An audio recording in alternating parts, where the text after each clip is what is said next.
ఈరోజు లంచ్లోకి పండుమిరపకాయ టమాటా పచ్చడి, బీట్రూట్ తురిమి తాలింపు కూర చేస్తున్నా. అయితే విత్ బ్రౌన్ రైస్ చేస్తున్నాను. మీలో చాలామంది బ్రౌన్ రైస్ ఎలా చేయండి అక్క అని చెప్పి చాలాసార్లు అడిగారు. అయినా రైస్ చేయడం కూడా ఏం చూపిద్దాంలే అని చెప్పి నేను ఎప్పుడు వీడియోలో చూపించలేదు. సో చాలా కామెంట్స్ చూశాను. మేబీ తెలియకపోవచ్చేమో కొంతమందికి. తెలిసిన వాళ్ళైతే ఈ వీడియో స్కిప్ చేయండి. పెద్ద కష్టమేం కాదు, నార్మల్ రైస్ చేసినట్టే.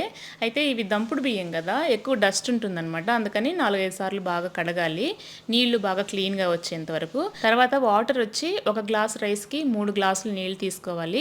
నార్మల్ రైస్కి మనము 1కి 2 లెక్కన తీసుకుంటాం కదా, ఇవి ఉడకడానికి ఎక్కువ టైం పట్టుద్ది. అందుకని 1 గ్లాస్ ఎక్స్ట్రా పోయాలి. నేను 2 గ్లాసులు తీసుకున్నాను కాబట్టి 6 గ్లాసెస్ వాటర్ పోసాను.